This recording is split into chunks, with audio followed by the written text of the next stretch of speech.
Hey everyone, welcome to Thursday edition, the holiday, surviving the holiday spectacular. I normally have my intro music, and I just wanted to play the new intro music in just a second. It's a temporary intro music, but the whole way we're going to get through these holidays, and that's what we're going to talk about tonight. The whole way we're going to do this is not by ourselves. We're going to do this working as many and see if you can get the word. But it, it it took the Brady Bunch to bring me to understanding of how we're going to get through this sobriety or this holiday. Wherever we go, whatever we do, Remembers it. we're gonna go through it together. Carol and Martha, We may not go far, but sure as a star. my wife, Wherever we are, it's together. hates the fact that I Wherever can I recite go, I know she goes. every episode. Wherever I go, I know she goes. Truly, you're laughing in No the fits, no background. fights, no feuds, and no egos. Amigos. Together. Together, thank you very Through much. thick and through thin, all out or all in. It's And our whether it's theme. Wednesdays or snow, or it's you for me and me for you, we'll Carol, muddle sing through it. whatever we do together, wherever we go. All right, I'm sorry. Anyways, that's how we're going to do it. So I've got three guests tonight that are going to join us. I want to introduce Jane. Welcome, Jane. How are you doing? Good, thanks. Julie from Northern California. Good to see that the fires are out. Yes. Good that you can relax. And our main host, Susan of The Naked Mind. She's a life coach and the host of EF Aloha. What is the site about, Susan? Oh, AF Aloha is my program. It's my coaching program. And I thought of the name because aloha means both hello and goodbye in Hawaiian, but it also means peace, love, and compassion. And so that's what I bring to my coaching. And I put a little self in there, self-compassion, because I think that's really important in our coaching. And I hope to have retreats in Hawaii as well. Sign me up. I'd love to. Yeah. Hey, coming into the holidays, I was looking at the PDF. You have a worksheet, a 3-step event planner we're gonna go through tonight. And I went through it in my 2 years ago mindset, and it was simple because the answer for every question was a 4-letter word: beer. How are you gonna do this? Beer. How are you gonna survive the social situation? Beer. How are you gonna the boredom? Beer. How are you going to deal with beer? It was a simple. I had one tool that got me through the holidays, and now I don't have that, thankfully. But it can be daunting. It's get-togethers, it's political differences, religious differences of differences. There's a lot of not forced fun, but we're put into situations. So this is about surviving the holidays, and I'm just going to hand this over to you. I am thrilled you're here. Thank you. Let's figure this out. It's all yours. Okay. Well, I just got the Facebook going. I wanted to see if we could see people make comments live so that if you're following along, you could ask a question. I just saw that Lisa jumped on. So hi, Lisa. And she said, hello, amigos. So we can say hello to Lisa. So I just wanted to share my story a little bit first, because it actually explains why I created the program that I did, which is the 14-day alcohol-free boot camp. And from AF Aloha. And so my drinking escalated in about 2009 when I started a new job, a managerial position. I probably had some imposter syndrome going on there. And I was also getting my MBA at the same time. And I had children in grade school and high school. I'm really not sure why I decided to do that. I really lost my mind.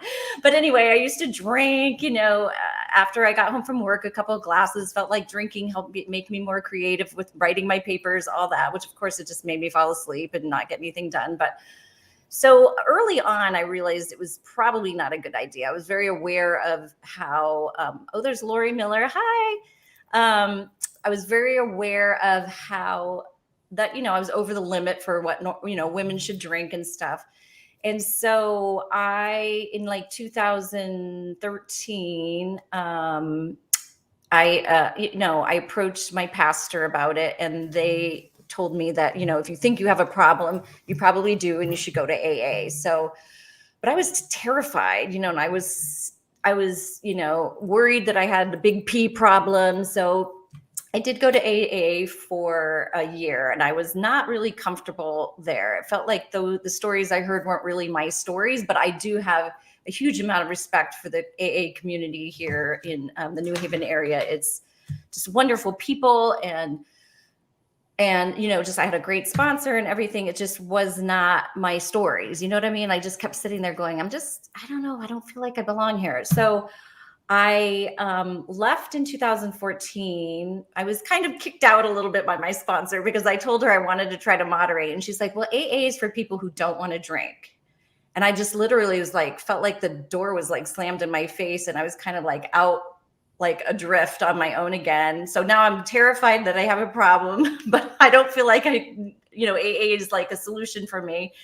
And I managed to moderate okay for a while. And then in 2015, my husband, I went along with it because I'm married to him, but he bought a music studio. And so I had my full-time job, plus we had this music studio. And that is, again, when my drinking started to escalate again, because I would just drink I would work all day and then go to the music studio at night. And I would, teach voice lessons. I was doing all the business stuff in the background.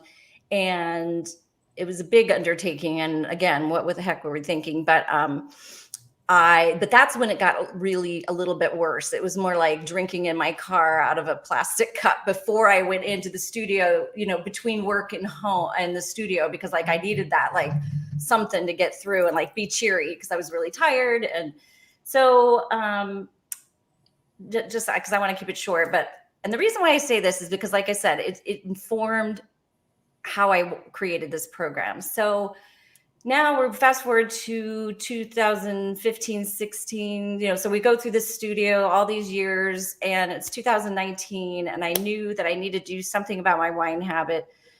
And I found Sober Sis. So in May of 2019, I did my first 21-day program with her. And it was great. I finally found my people. It was like, oh, these are my people, like women who had stories just like mine, like hundreds of them. And I'm like, oh my God, I felt so alone. That's what the thing. You feel so alone. You're in so much shame. Like I was in church leadership and I would be hungover on Sunday morning. I mean, I thought I was the only Christian out there drinking. And then I meet all these people in Sober Sis and they're like, yeah, us too. And I'm like, oh my God, where have you been? And it was that was such a huge relief. But I don't know if it's because I'm stubborn or stupid that I just still couldn't make that decision to go alcohol free. Like my friends in the 21-day program, afterwards were like, I'm going 60 days, I'm going 90 days. And I was like, I'm going on vacation, because I was. And I was like, in June, I was going on vacation. And I was like, and I'm not going on vacation and not drinking because that's just weird, And so what's the point? Yeah, exactly. So then I drank in June, by July 4th, I was like, okay, I got to get back, and started another 30 days. So 2019, I really tried to moderate like hard. Like I dug in, damn it. I was going to freaking get this. And it just got worse. Like it was like the year of torture and hell for me. It's just like my whole existence was if I could conquer this alcohol thing. And so then fast forward to COVID. So probably in 2019 to 2020 COVID, I would have months where I only drank maybe twice or three times, but I would still beat myself up over those times. I would still feel so much shame in the morning. And my husband would just be like, why do you do this to yourself? So I was still in what we call in this naked mind, fixation versus liberation. I was still very fixated on alcohol, even if I wasn't drinking very much of it. But then fast forward to COVID, and then all hell broke loose in our life. My job was crazy. We ended up needing to close the studio. We were losing a ton of money. Then all of a sudden, the previous owners were suing us during COVID. Like, who sues somebody during COVID? Thank you very much. And I was just like, keep pouring, and I just, in my mind was like, who cares? Like, who cares? And I just let go and just started drinking. And then that was in March. And then by May, I woke up one morning and I just was like, I care. This is my life. I care. Something just hit me. And I saw Annie Grace's webinar for the path.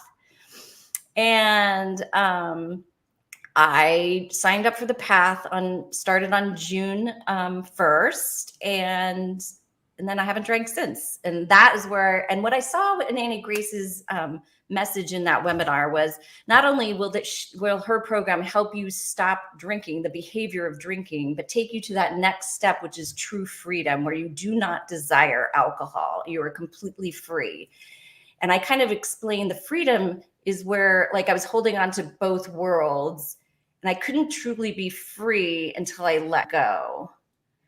And once I let go, I was able to, of alcohol, that hold of trying to like still drink, but really know my life is better alcohol free, but still maybe want to drink and still be thinking about drinking. Like, until I let go, was I able to really be free and then do the work, the mindset work that we do in this naked mind, which is the subconscious reprogramming of our subconscious neural pathways around alcohol.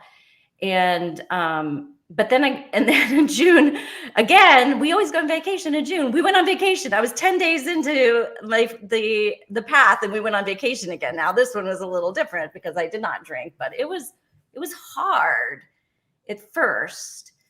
Did you prepare for it or just wing it? I just winged that one, but this is where I learned all the tools and things along the way. And then when I went through the coaching program with This Naked Mind, I learned even more tools. And this is what people need, or what I would have needed. You know what I mean? Like, maybe if I'd had some tools like this, I would have been able to conquer one of these vacations. And during my sobriety journey of, on the path, we had some things happen. And of course, this was still during COVID, but we had to travel. My husband's father died. We had to go to California. We went twice. We had a lot of different activities. I mean, it's not really a vacation, obviously, but it's still traveling. And we stayed in hotels and we were out at the beach in San Diego. We went on a boat for the memorial service, all these things. And it was after those things, I came back from those things feeling like I had a notch in my black belt of alcohol free. Like, afterwards, I was like, if I got through that shit alcohol free, I can do anything. And then I realized, and then I've heard Annie Grace talk about this too. She's like, when you get through that one hard but doable event that you think you really need to drink for, it just does, it is like compound interest. Like, that first one may be a 10, and then the next one isn't going to be like an 8 or 9. The next one's going to be like a 3 in how hard it is, because it's like weightlifting. That's why I call it training in my boot camp. It's like weightlifting for your alcohol-free muscles, preparing and getting through a holiday, a special event, or vacation alcohol-free will really set your alcohol-free lifestyle up for success. So I really am passionate about it, obviously. And I don't know, Jane's nodding, and I know I've worked with Jane, and how many days are you now, Jane? 75. Woo! Oh, it's a good Yes. even number. I love that. And when we started working together, she was like, oh, we have Canadian Thanksgiving, and then I'm going on a 3-day weekend with my husband. And I was like, whoa. But you did it. Yeah. And every time it got a little bit easier, as you said. The first weekend, like the first week that we started working together, I was going away on a girls' weekend and I was terrified. And I was like, but we were just started talking and working together, you as my coach. And I was like, I don't know if I should go away because we haven't had enough time together. And I was nervous. And then and then the next weekend was Thanksgiving here, and then my anniversary, and then my birthday. But every time it kind of strengthened that muscle, because every weekend it seemed to be getting a little bit better. And, at the beginning I didn't even want to go anywhere. I was kind of, vulnerable, I guess. But I got stronger, and, that muscle got stronger, and now it's just like planning, I think, is the most important part going forward. Yay, yeah. And Lisa says, congratulations on 75 days. Woo! This is fun, seeing the comments. I love it. Well, this is the you know this is the challenge. This coming up. I've got. I just found out we're going to host a cocktail party, which we always do with family.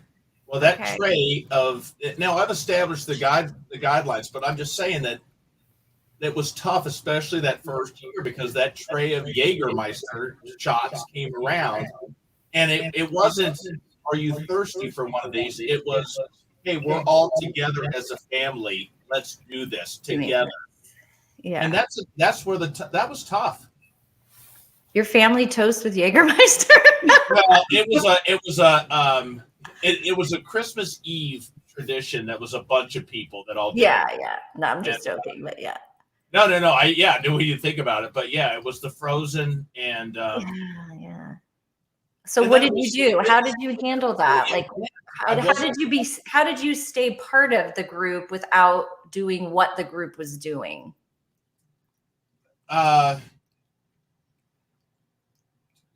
Taught when I broke the ice with them that I no longer I forced myself to talk with them and break the stare, the awkwardness of it, and just get into it's still Jeff conversation and get the focus off of that and get the focus on,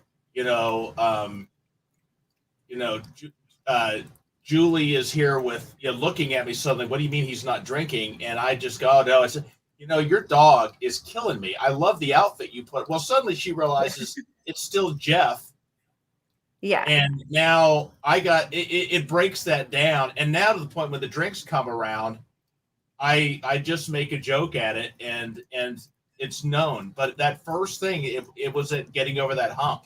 Yeah. Subsequently is a lot easier. It's that initial one. And that's why I wanted to bring you on, because even I have parties coming up that people don't know I drink.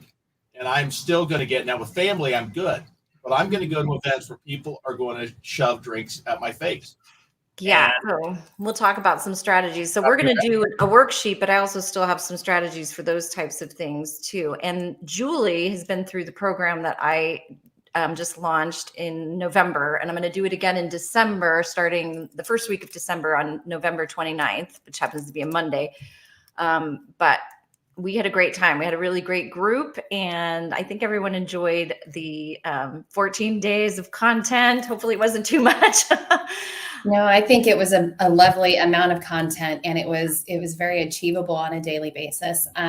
Very easy to incorporate into my morning routine just to get the foundation of the day set right.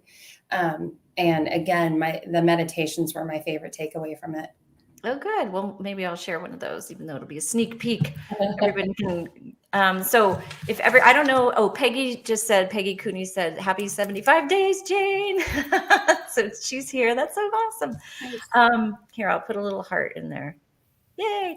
Okay. So if everyone, I have a free 3-step event planner. If you find me on Instagram, AF Aloha, or you find me on Facebook, AF Aloha, in the link tree, there's a link, but I'm going to give you all the prompts. So you don't have to have this. You don't have to download it. So I'm going to give you everyone the prompts. And if everybody on the call wants to do it together, I'll just go through what the prompts are for this planning tool. And then there's a lot more in the boot camp if people are interested in that, but we'll start with this, because this is a good start. This plus a few strategies can get you through an event pretty well, but I think that there's still more tools. There's a lot of tools. The whole point of the AF boot camp is to be exposed to a lot of tools, figure out what works for you, practice those tools, put them in your toolbox, and then you're ready to go and you can pull it out and use it. Because when I was learning a lot of new tools and then not having time to kind of practice them,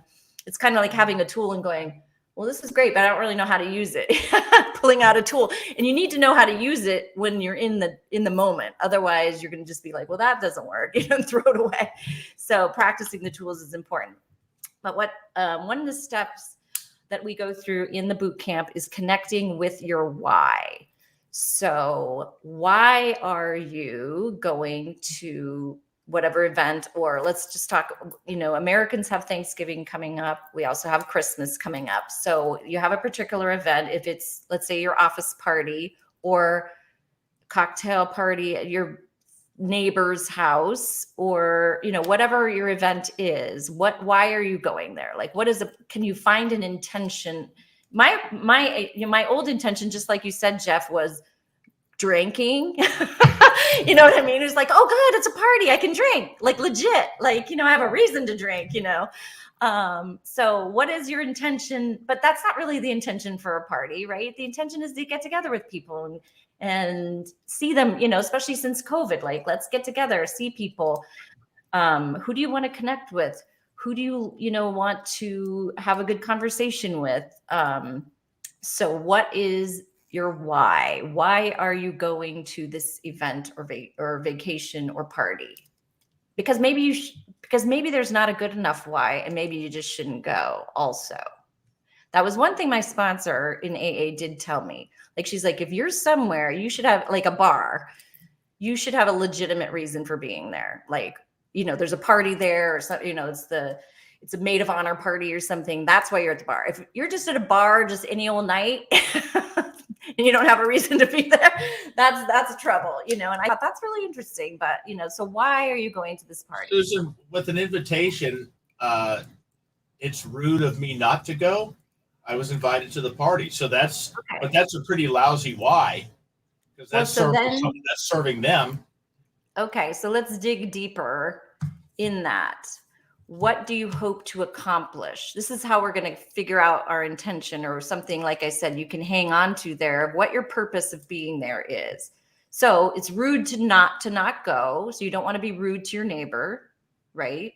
You can make something up there. You can make up a reason not to go.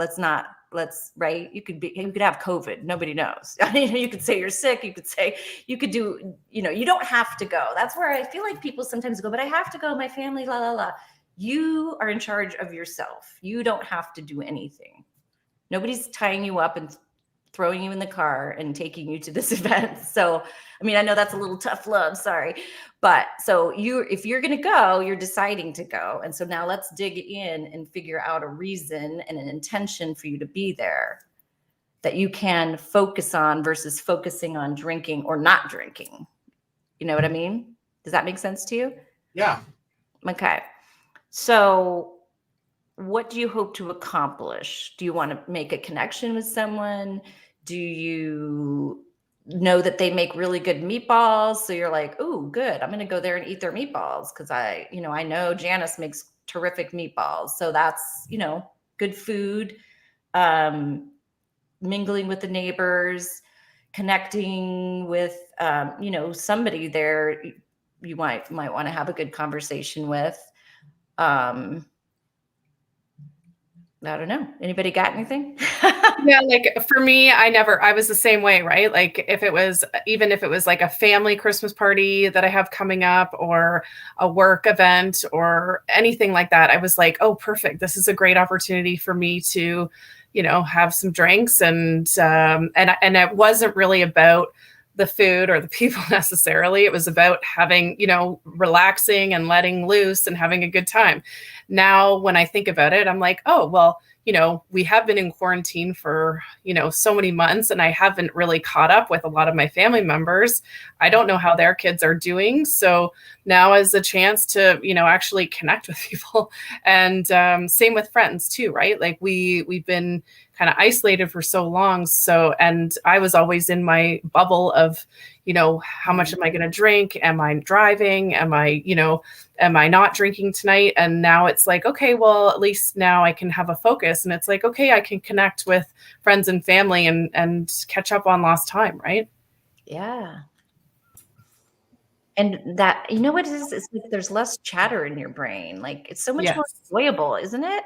It's just and like less noise is gone and you're just like you. And like, I feel like I'm more myself. I'm not hiding, because I was always hiding a little bit because my brain was always going, how much have I had? How much has she had? Is there still white wine left over there? Is there? Yeah. I'm planning. Or drink the one I brought, Yeah, exactly. Like planning the next, yeah, do I open up the bottle that I brought, or is that going to look, but I brought it for them. And yeah, I like that constant. And then, oh, do I have anything for when I get home? Like, I just free up so much space, which is nice. Yeah. Yeah. I don't know. What do you think, Julie? Yeah, I always looked forward to work events, family events, etc., as an excuse for drinking and it being widely accepted. And I was going to have plenty of company in the consumption and the overconsumption. And now I'm looking at Thanksgiving next week, and I get to be with my family, and it's Thanksgiving. And yes, that can be triggering for a lot of folks. I've set out my intentions for myself and with my family. And I know that I want to get there early. And the whole point of me getting there early is so that I can be there early when my family is all still sober, primarily my sisters, and be able to communicate with them, connect with them, and help my oldest sister who's hosting and be present with them. And that connection is what I'm looking for. And I know that if I show up later, that connection is going to be hampered at best. And, it's really the hustle and bustle in the kitchen. It's a small kitchen, big family, lots of chaos. And we all love stepping on each other's toes in the family sense of being in the kitchen together. But those are some of my favorite memories, right? And now this is going to be my third holiday season, being sober and getting to celebrate sober with my family. And so these connections are becoming more and more precious. And COVID hasn't really impacted me in that sense. So. Oh, that's great. I love that you plan to go early and maybe leave early, because then that, like once people start drinking, it's like the shades come down and you're not really relating to them. It's so true. It's just like, that's what I say to my husband, because he still drinks sometimes. And I'm like, I can't talk to you. It's like, shoot, the shades just came down and now we're not connecting anymore. So yeah, a good strategy of going early so you can be with them when they're sober, and then like, okay, after dessert, see ya. I mean, there's also the strategy of not going early if that's the cocktail time for your family.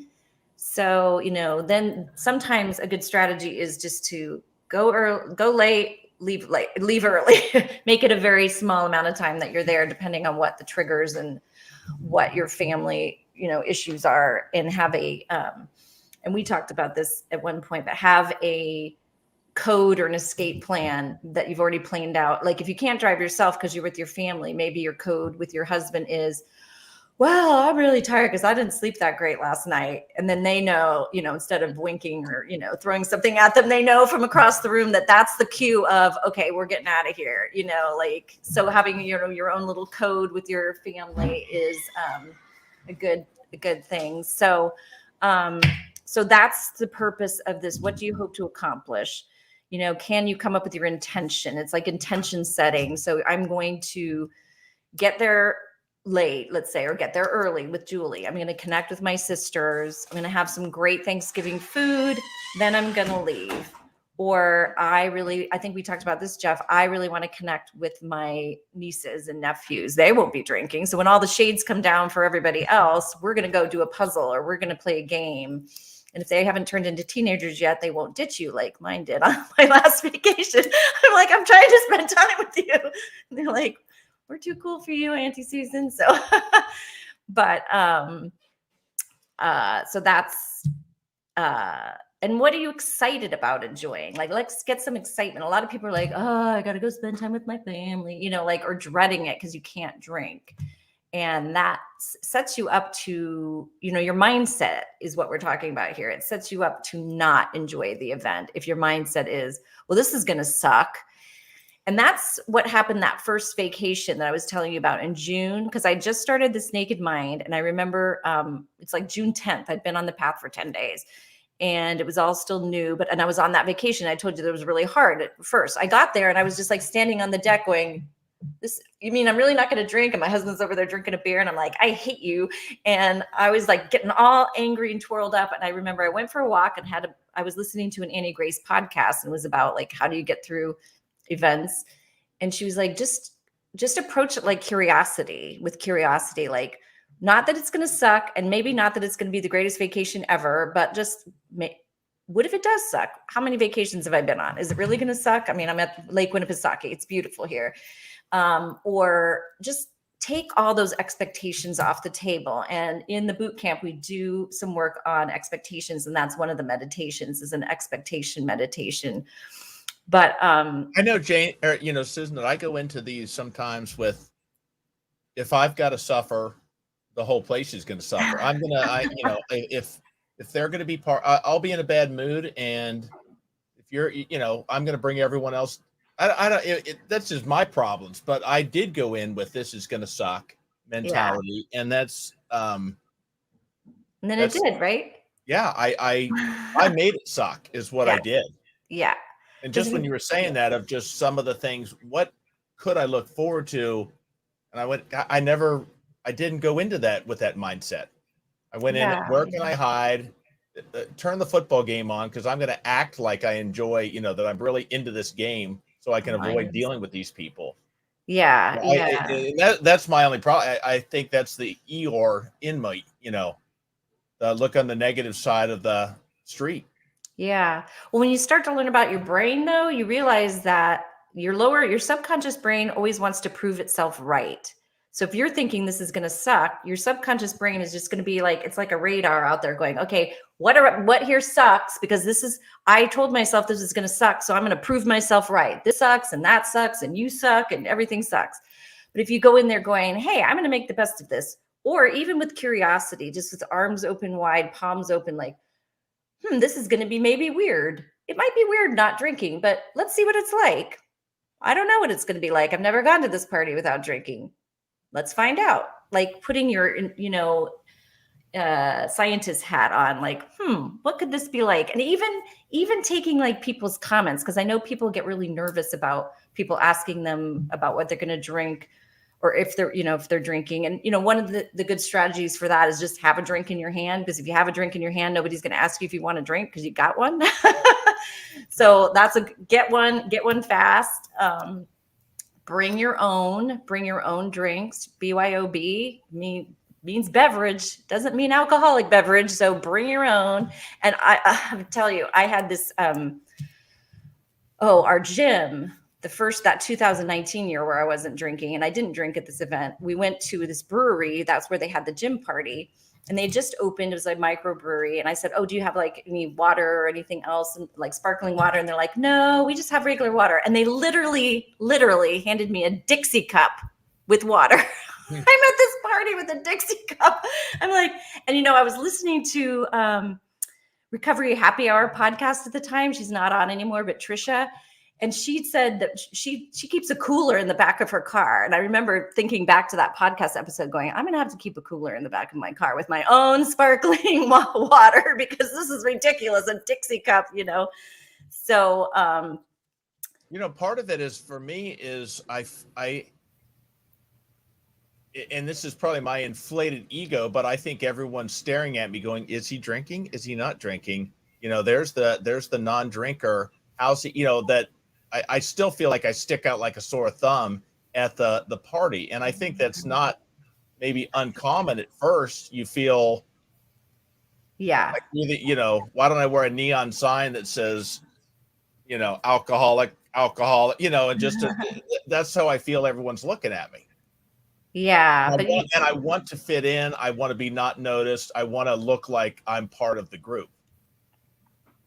Yeah, I know. I think people worry about that. I worried about that too. I remember bringing like this apple cider vinegar thing that I used to put in drinks in like a little, they sell them in little tiny bottles. And I went to my Christmas party that year and I got a sparkling water and I was putting that in and somebody was like, hey, what are you putting in your drink? And I was like, oh my God, they probably think I'm putting alcohol in it, but then I was like, oh, it's this apple cider vinegar because I don't drink. And I'm like, I really just called more attention to myself than I needed to. That was dumb. But yeah, I think we think everyone's staring at us, and nobody's staring. Nobody cares, because by the time they get a couple drinks in, then the shades are down anyway. And I think not drinking has become more and more acceptable. And I think choosing not to drink does not mean you're an alcoholic. So if you don't label yourself that way, then nobody else will. So I think it's about controlling that conversation as well. It's about how you present yourself. And if you're happy, like I think in our last podcast, you talked about the quarterback who didn't drink, and he would go to parties and people would say, hey, you want to drink? And you go, oh no, that's not my thing. So what if you just said, that's not my thing? You're so gregarious, Jeff. I can't imagine that people would be like, oh, we don't want him here if he's not drinking. You're so fun. Maybe, but my self-perception. And I think just like the ego, my self-perception is that everyone's staring at me going, okay, oh, that's the guy that no longer drinks. Yeah. There's uncomfortable. Well, hold on. We're doing shots with all, this is our big thing. Let's, don't get Jeff over here because until we're done. That's how I feel, and that's probably not the case, but no, it's fear of missing out, FOMO. So I did a little tactic thing. I'll put it up on my YouTube. Maybe this comes from the science. This being open to it is that. Well, I combat that with, I'm just not going to be left out. If you guys are all doing shots, then I'm just going to do shots with my water. I don't care. Like, I'm not going to be left out. I guess I kind of got my backup. So during that whole California trip, when we went out there for my father's funeral, I also went up north to spend some time with my family because I hadn't seen him because of COVID. And my brother-in-law shows up with 2 big bottles of this sparkling rosé, which is, and he buys good stuff. And my sister goes, oh, Todd, Susan's not drinking, kind of like, and he goes, oh, well, that's unfortunate. And I was like, oh, that just pissed me off. So I was just like, no, it's not a big deal. Like, go ahead and drink. No big deal. And the whole trip, but I didn't like not sit at the table with them when they were drinking. I went and got my mocktail thing and I sat there and it was Easter. Everybody had their drinks. I had my mocktail. My niece actually wanted to try my mocktails. She's old enough to drink, but she's like, I want to try what you have. And I'm like, oh, okay, here, try it. And I just wasn't left out.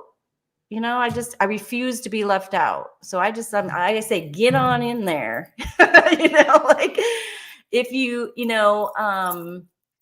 I think when people take their cues for how to treat you, for how you treat yourself in the situation and how you help yourself join whatever is going on. It's a beverage. It's a beverage in the glass. And I don't know why our society puts so much, mystery, and it's, it's a special, it's not special. It's no different than the gasoline that you put in your car, actually. So the person over here having sparkling water versus, oh, you're having ethanol. Okay, well, I would like some sparkling water, please. Really. What is here? Peggy saying, my sister-in-law said to my husband, aren't we proud that Peggy isn't drinking right in front of me? Oh, I can't see the rest. I cleared the room. I can just imagine Peggy. Oh, well, you know what? The point is, hey, everyone, have you met Julie? Julie doesn't drink anymore. Spotlight suddenly on her. I know. And maybe I'm saying, hey, Julie is on 3 months, everyone, in the room. You're like, would you leave me alone? Don't do that to me. Yeah, so no, that's horrible. Well, it's interesting. My oldest sister, she has a new man in her life. And the first family gathering that he was at, I hadn't told him that I didn't drink. And she obviously had done me the favor of sharing that information with him. No problem. I don't hide it, and I'm very open about it. But I found it interesting that he offered me in the fridge, oh, this area is all the sparkling water, and these are the seltzers. So can I get you a sparkling water? And I just thought, all right, yeah, can we just get the elephant out? I used to drink way too much. I don't drink anymore. This is me. I just approached it. I'm like, I don't drink anymore. I don't need you to dance around me. We can be honest. We can be straight. And from there, like, it's been so much easier because he was the only new person in the family mix that hadn't been around for the last 2 years with me. So I think it really just kind of took the burden off of him, feeling like he had to dance around it. Yeah, yeah. And but in a way, you can also look at it and how nice he was that he had a whole section of stuff for you, that he thought of you, that he got, alcohol-free drinks for you. I think it's about how you frame your reasoning for not drinking too. Like my family, I told them that, I just feel better without alcohol, and it exacerbated my anxiety and depression, and I feel better not drinking. What did they say? No drink. We want you to be depressed, So I think it's also, and I had a similar, like, I don't want people to tiptoe around me either. I had this incident when I was visiting my mom this past year when we went shopping. My mom had polio, so she's on a scooter. And so she, it's a lot for her to go out shopping with us. We went shopping and had lunch, and she was really tired. She goes, oh, and she said to my sister, oh, do you want a glass of wine, Carla? And my sister said, no. And I could tell my mom was like uncomfortable, like, well, I'm the only one that wants to have one. And I know Susan can't have any or isn't having or whatever. And I said, Mom, sit down. Let me get you a glass of wine. You want a glass of wine? Have a glass of wine. Did not want her to feel like she couldn't have a glass of wine in front of me or around me. I actually poured her one because I've lost all desire for alcohol. You can drink in front of me. I have no problem. I can pour my favorite Sauvignon Blanc, hand it to you, and not want to have a sip, which is the beauty of the This Naked Mind program, which is why I love it so much and I wanted to become a coach. But anyway, so I think, how we need to control the conversation as much as we can. I love, Julie, how you just went, okay, let's get it out of the way here.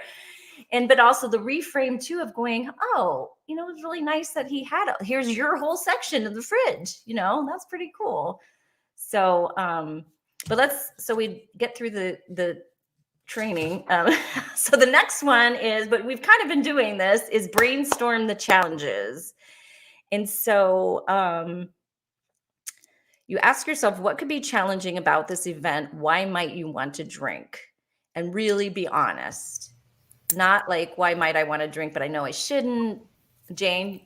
I think one of the hardest times for me is when I'm tired or I'm stressed out or I'm going into a family function that is going to raise my blood pressure. That is kind of when I'm the most vulnerable. And then also at the beginning, I was kind of white knuckling it. I would go to events, but perspective, like I didn't want to be there, and I would just sit in the corner with my arms crossed. But now that I have had some time, I feel more comfortable with my plan. At the beginning, it took me either I couldn't go to the event or it was just I was too vulnerable. So, but I really have to be careful if if it's been a long work week, if I'm stressed out or if I'm tired or if I'm entering into a family stressful, Thanksgiving where there's going to be differencing of opinions, things like that. So, and then I just have to be prepared on how to navigate those, if I need to take a walk with the kids or the dog or remove myself from the situation, just to be prepared. So, yeah. Yeah, that's so great. And that's what we did. We did a lot of planning. Like, okay, when would you might want to drink on your anniversary weekend, or when, and knowing when you're vulnerable is really key. And that's what we call in This Naked Mind called staying above 50%. So when we know our mood and our energy and everything is starting to go down and we're vulnerable to making poor decisions, that's when we need to stop and take care of ourselves. What do we really need in this moment? What self-care can we do right now? A bath, a walk, petting your cat, listening to music, happy music, jumping around your kitchen, deciding to do takeout instead of cooking dinner. Like, I can't tell you how many times I was just so mad and I had to cook dinner. And my husband's not even that big of an eater. He's like, I don't care. Let's go get KFC. Although we don't get KFC, but everybody's like, oh, my son would love that. But, it's sort of like, and we talked about this in one of the other podcasts with Peggy, don't make the cookies. You don't have to make the cookies. if that's gonna like Exactly. push you over the edge, Yeah. you know. I used to try to do, so much for the kids, and, I was really just spreading myself too thin, and it would, then at the end of the week, I'd be overwhelmed and I would turn to a drink, and that was always the wrong answer. So just noticing those signs is huge for me. And at the beginning was crucial, because I at the beginning I was on fixation. I wasn't in liberation. I was looking at everyone's glass. I was monitoring how much everyone was drinking, and I'm like, this is not fun. Like, I can't do this. So, but it's every event, every time is getting better for sure. That's great. Yeah, I know, success. So really being honest with yourself, though. Like, if Jeff, your thing is like, hey, when they bring out the Jägermeister thing, that's a, I really may, that is something that I think I really want. You know what I mean? Like, be brutally honest. Like, when they do that, I really feel FOMO. I really feel like I'm missing out. That is an occasion when I really think I would want to drink. And then you play it forward. That's a tactic. Like, what really would happen? Would you really have one, or would you then, have one and then be out in the garage finishing off a 12-pack or whatever? You know what I mean? Like, I would be like, would I really have one? No, pretty soon I'd be cracking open my second bottle, and then what I say in this challenge, in this worksheet, is for each challenge or excuse, write down how you'll handle it in a way that will make you proud later. So if you can plan in your mind, you've sort of like visualization, you visualized what you're going to do in that situation. And your brain actually, when you visualize something, doesn't know the difference between reality and imagination. So this is why in sports they say, see yourself throw the ball, see yourself hit the ball in tennis.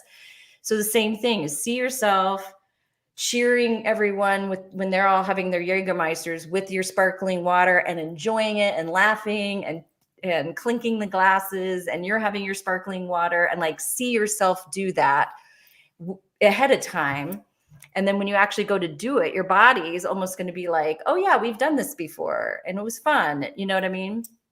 It sounds weird, but I love the visualization, because I can see, two things. I can see myself sitting there pouting because they're doing the Jägermeister, or I can visualize myself going, not even focusing on the Jaeger, but going, goodbye 2021. Here's to the next, I hope the Jaeger gods are working for you, because we need a good, just anything to get. So my visualization of me is smiling, being a part of it, and not focusing on the negative of, because I think I visualized the dread, the negative. Yes.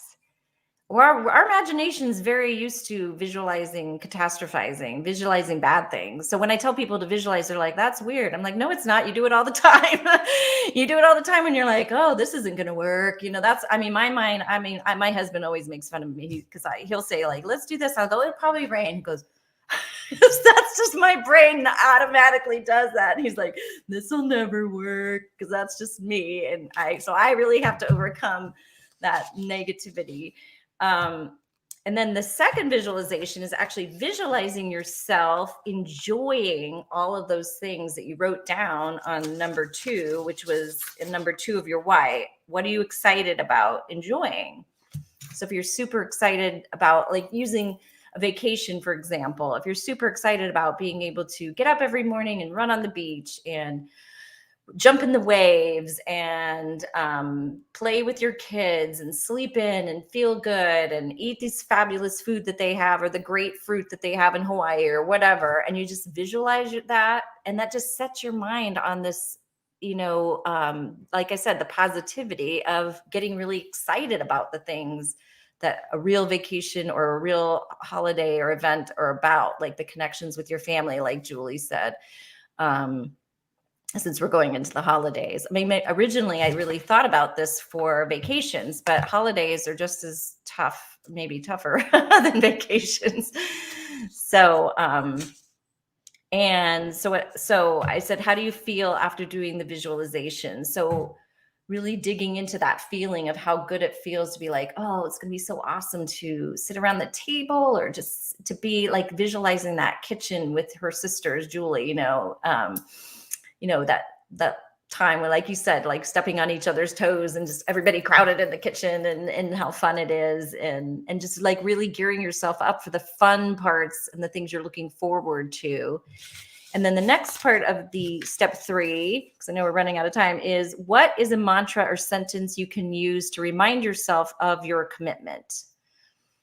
And a mantra really worked for me. I can tell you, I took this one from, I just read Holly Whitaker's Quit Like a Woman before I went out to LA for the whole funeral. It was 2 trips too. It was there, it was back, and then it was back again for the funeral in San Diego. And I used never question the decision for that event. That was my mantra.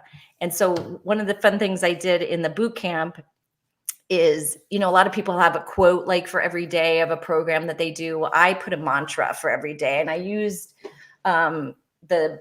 this book that I found. I think I got it at Staples, but it's from Mantra Band. So all of the mantras, except never question the decision, but you could have that one made by Etsy or whatever. But all the mantras in the program, you could actually get a bracelet or something from Mantra Band if you wanted to, like, to celebrate, or to be like your little gift at the end of this vacation or at the end of this holiday season. You made it through, you did great.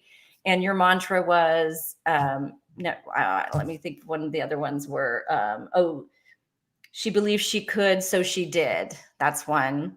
So if that was like your mantra during the holiday season, then at the end, maybe before get your bracelet, so you can just wear it the whole time and go, oh yes, this is what I need to remember, or as a, reward for yourself afterwards. So I tried to have a little mantra for every day, but saying your mantra, I literally was like sitting in the corner going, never question the decision. I put a little mudra to my mantra, which is just physicalizing it. And I'm pretty sure, I literally was like, out in the patio, never questioned that decision, because it was hard the first time. I'm not going to say it's easy, it's not easy. It was easy, like you say, everybody would do it, but I have I kind of, my going into those was give yourself tomorrow morning. Yes. It was kind of mine. I kept saying, do this for tomorrow morning. Meaning that when I wake up tomorrow, how do I feel about last night? So when at the tough time, even like when I'm running, or I'm trying to get back into shape, I'm doing yoga, and it's hard. And that's the thing is, give yourself tomorrow. This is for tomorrow morning. I don't know. That's a great mantra. You should make up your own, whatever is meaningful to you. I love that. This is for tomorrow morning. And then isn't it the best when you brush your teeth at night and you look at yourself in the mirror and you can look yourself in the eye and know that you killed it? I mean, that is such an amazing feeling. I'm glad my wife is not on the call right now, as when you said when you brush your teeth at night, because she would be just like you have issues, Jeff. Would you quit? Okay. You have beautiful white teeth. What is wrong with you? Yeah. Okay, here's a challenge for you. So you do brush your teeth.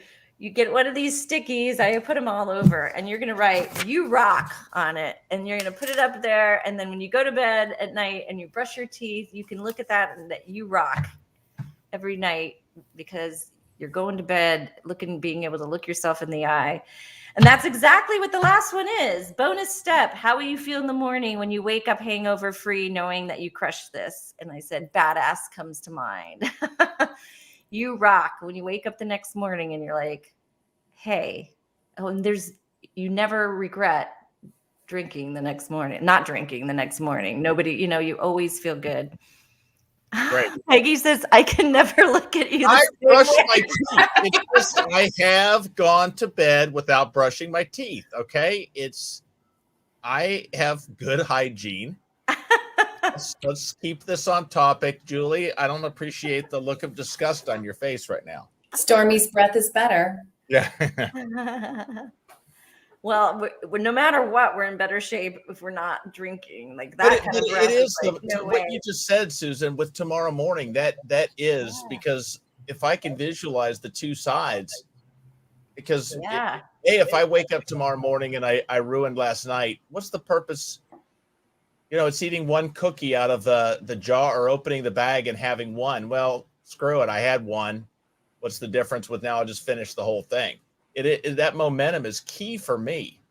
So if I can wake up and say, I crushed it last night, nice job, I got a real good chance of carrying that through the day. Yeah. Yeah. That's so great. And it is great. And feeling good about yourself is so important. How you feel about your journey is just as important as your behavior. Because the good feelings compile on each other, and it's a good snowball down the hill, not the bad snowball down the hill. It starts to really, you get momentum, and that momentum is really powerful. And that's what I really think conquering a vacation or a special event and a holiday is so key to becoming truly free.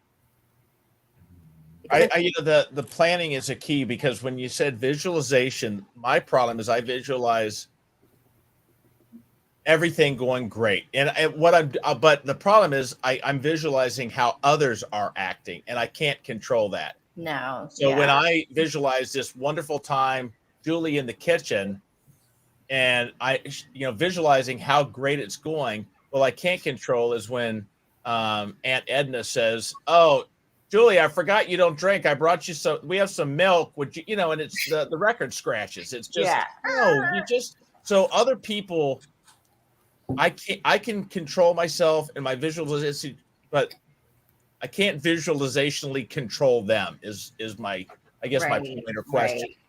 I always just think of Rob Lowe. He doesn't drink. So I just think, well, I'll just dump all you people and go find Rob. I'm kidding.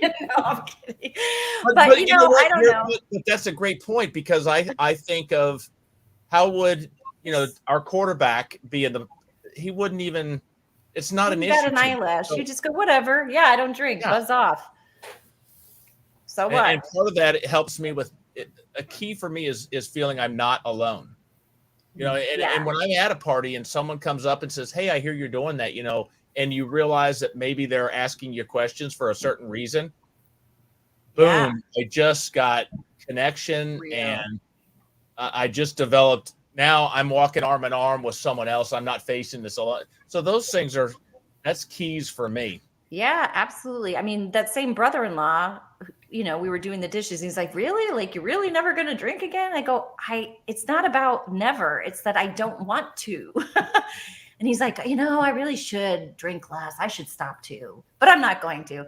But then my sister is like sending me pictures of mocktails. She's like, "Hey, we're at this cool restaurant. We got these mocktails." And she's like, "Hey, where's that place that you buy this stuff from?"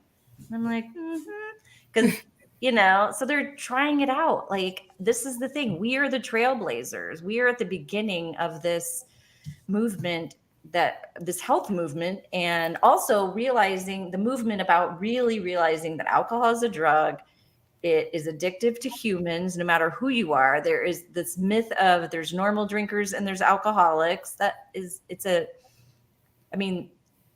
If you drink, you are putting yourself in the position in a vulnerable position of being addicted or becoming dependent, depending on how you use alcohol. If you're using it as a coping mechanism, that slippery slope is a lot faster than if you are a person that has one glass of wine when you go out to dinner once a month.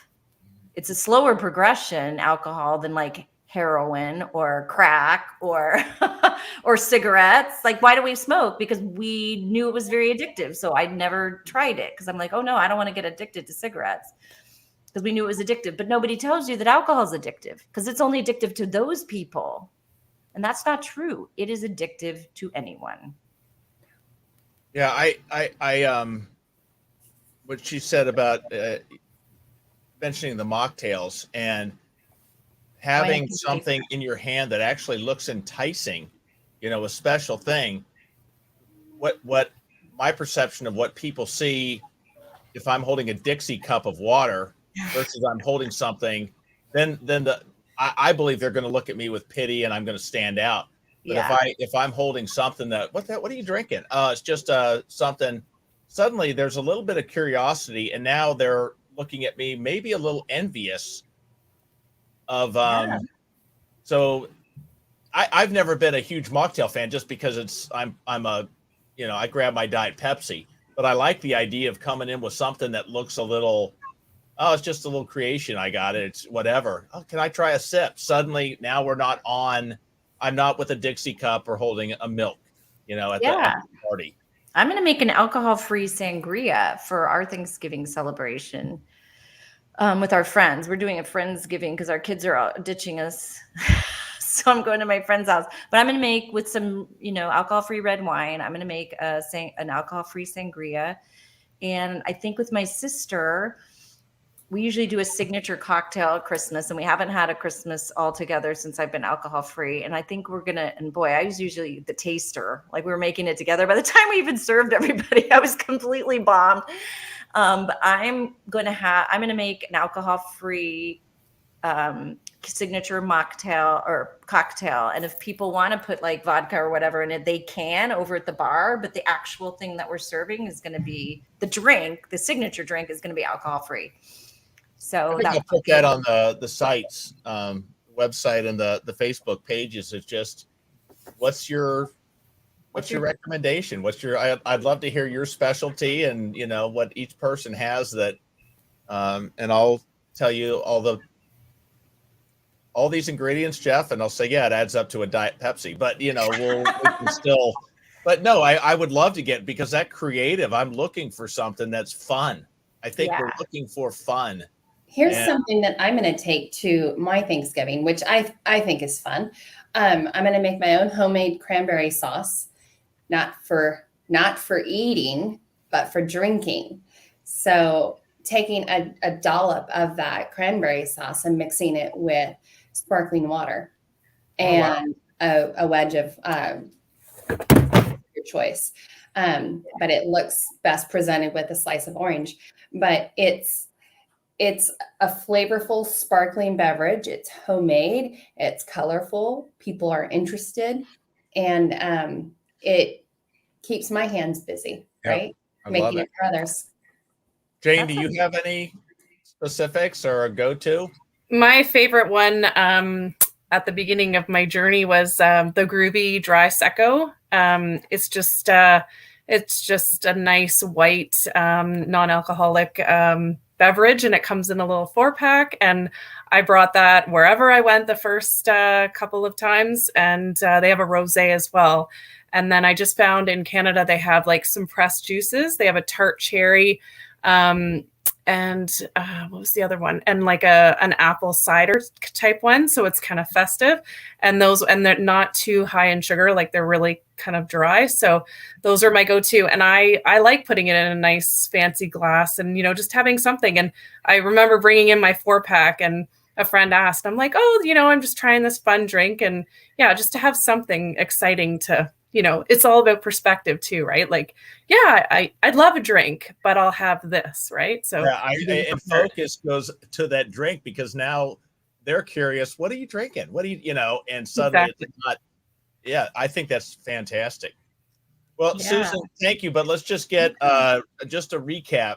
Get us through the party in a summary. Okay, your strategy is, if your family drinks in the idle time before, you go late. If, like Julie, you want to get there early before everybody's drunk so that you can actually have a conversation, you get there early.